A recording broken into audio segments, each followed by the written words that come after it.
Today we're going to talk about Anton's R33 Skyline, which has been a big build that's been completed over the past months.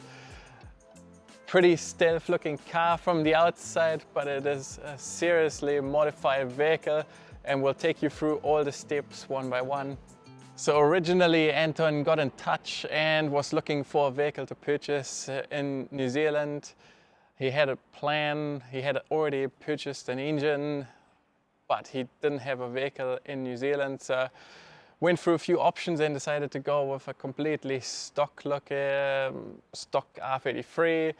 This is 4-door, so not too common for people to heavily modify these, and it is like a sleeper car and it hasn't been touched, which was something we really liked. Had a blank canvas to start from.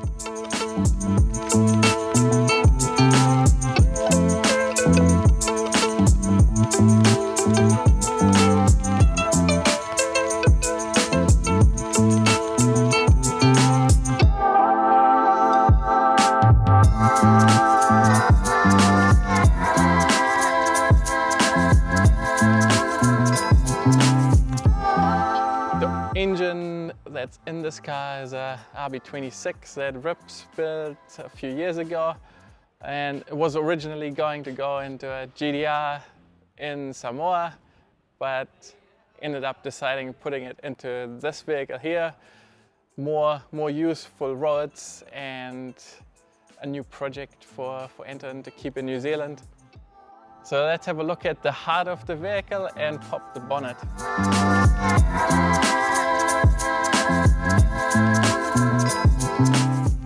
In here we've got a RB26 that's been built by Rips. It's fully forged with pistons, rods. We've got head studs, cams, Gates racing belt. That was delivered all done up. And then externally we've got a GDX 3582R. And then this is where everything else comes into play that we've put together here. So fuel system wires, we've got a radium fuel rail with ID injectors. Also have a radium hanger in the fuel tank. The lines here have been upgraded as well, and got an upgraded fuel pressure regulator. Tucked away down in the corner we've got our fuel pressure regulator, got the flex fuel sensor, as well as our fuel filter sitting in the engine bay all together. This car is running both E85 and 98. Then on the intake side, made a simple intake for this turbocharger. We've got a PWR front mount intercooler, which is very efficient core in this car. And then the exhaust side has all been custom made. So we had a single manifold for the turbocharger, and then the rest of the exhaust system is all stainless steel, 3.5-inch downpipe, and the rest of the system is going into a 4-inch. All the components in the front are all heat treated with ceramic coating to keep all the heat safely contained. And we've got a TurboSmart 60mm external wastegate on here as well.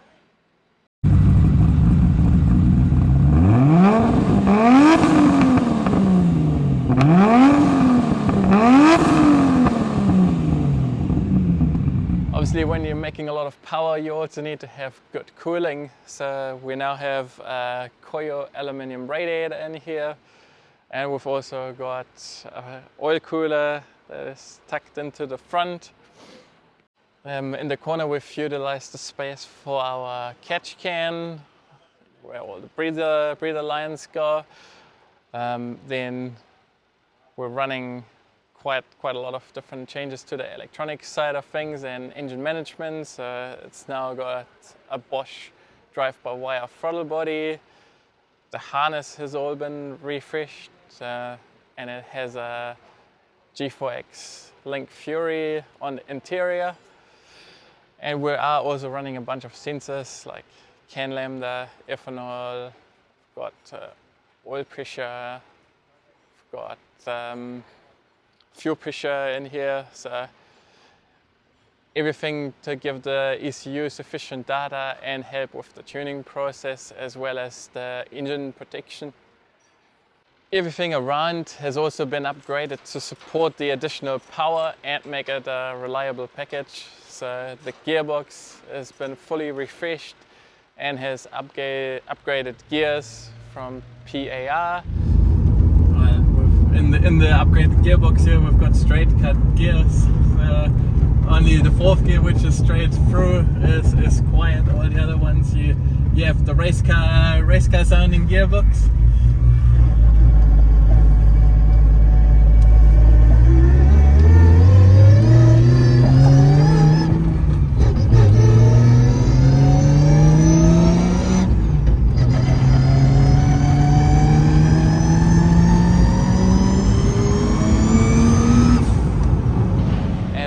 Back end, we have an upgraded differential from Cusco LSD, and we also have upgraded axles on the rear. Suspension, every bush has been replaced with upgraded GK Tech wide line components. We also have full coilover suspension in here. This is running MCA suspension, running front and rear wide line sway bars.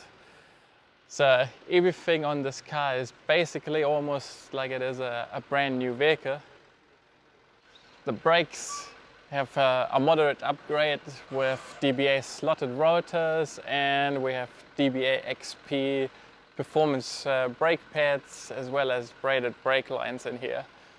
On the interior, the most obvious thing here is the SpeedTech shifter that we've got in here, which is makes going through the gears nice and solid. Also got airbag delete in here with different steering wheel and our link CAN gauge to show all the vital information that the driver needs to know. Plus we have rotary switches in here for different boost levels. Boost can be dialed up and down on demand.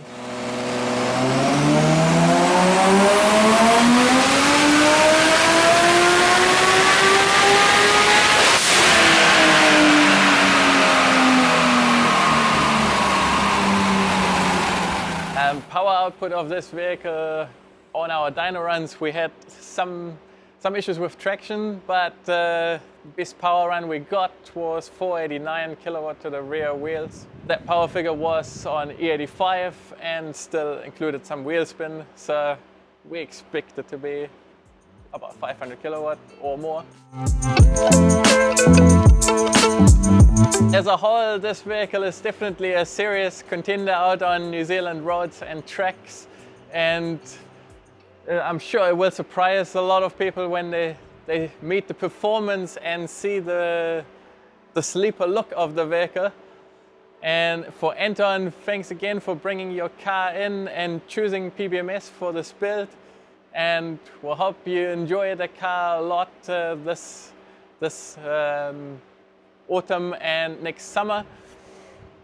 And for everyone else, thank you again for watching, and please like, subscribe and share the videos, and we'll see you next time.